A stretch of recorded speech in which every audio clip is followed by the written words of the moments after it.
In a very large vessel, जिसको हम fermenters बोलते हैं। तो इस टॉपिक में हम फर्मेंटेड बेवरेजेस के बारे में, एंटीबायोटिक्स के बारे में और chemicals, enzymes and other bioactive molecules के बारे में पढ़ेंगे।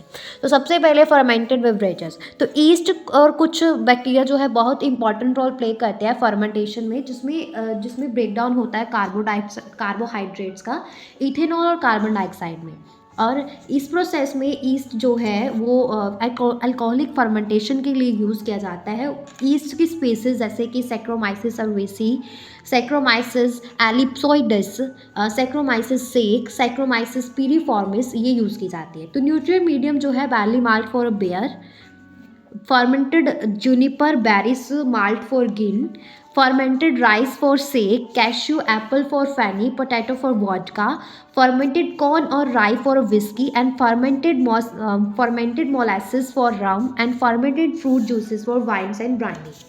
देन नेक्स्ट आता है इसमें बेकर्स एंड ब्रूअर्स ईस्ट। तो ईस्ट दो तरह के होते हैं कॉमनली, बेकर्स ईस्ट और ब्रूअर्स ईस्ट। तो selected strains of a Saccharomyces cerevisiae वो यूज़ की जाती है बेकिंग इंडस्ट्री में, और ये हमें डिज़ायरेबल चेंजेस देती है फ्लेवर में, टेक्सचर में, बेक प्रोडक्ट जो है उसके फ्लेवर में और टेक्सचर में, और जिसको हम बोलते हैं सोल्ड की जाती है एज ए बेकर्स ईस्ट। और वो ईस्ट जो ब्रूइंग इंडस्ट्री में यूज़ किया जाता है अल्कोहलिक ड्रिंक्स को बनाने के लिए, उनके प्रिपरेशन के लिए, उनको ब्रूअर्स ईस्ट बोलते हैं। Different kinds of alcoholic beverages जो है प्रोड्यूस होते हैं डिफरेंट ब्रूअर्स ईस्ट के द्वारा और फर्मेंटिंग मीडियम के द्वारा। बियर और वाइन जो है वो अनडिस्टिल्ड बेवरेजेस है, जबकि विस्की, रम, गिन, ब्रांडी, वोडका और फैनी जो है डिस्टिल्ड बेवरेजेस है, और इनको हम हार्ड लिक्विड्स भी बोलते हैं। देन इसमें बात करेंगे एंटीबायोटिक्स की। तो एंटीबायोटिक्स केमिकल सब्सटेंस है जो कुछ माइक्रोब्स के द्वारा प्रोड्यूस होता है, और ये किल और रिटार्ड कर सकता है ग्रोथ ऑफ माइक्रोब्स को। एंटी का मतलब होता है अगेंस्ट और बायो का मतलब होता है लाइफ, तो दोनों का आपस में मिलकर मतलब बनता है अगेंस्ट लाइफ। और whereas the reference to human beings they are pro life और नॉट अगेंस्ट लाइफ। पेंसिलिन जो है सबसे पहला एंटीबायोटिक था जो डिस्कवर किया गया था।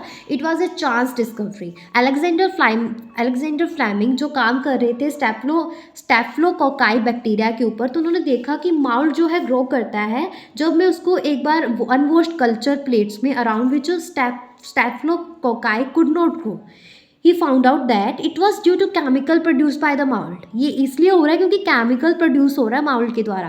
तो he named it a penicillin after the mould Penicillium notatum। Commercially it was exerted by efforts of Ernest Chain, Howard Florey। Nobel prize जो है वो दिया गया awarded to Fleming, Chain, Florey 1945 में इस डिस्कवरी के लिए। और ये antibiotic was extensively used to treat American soldier wounded in world war II।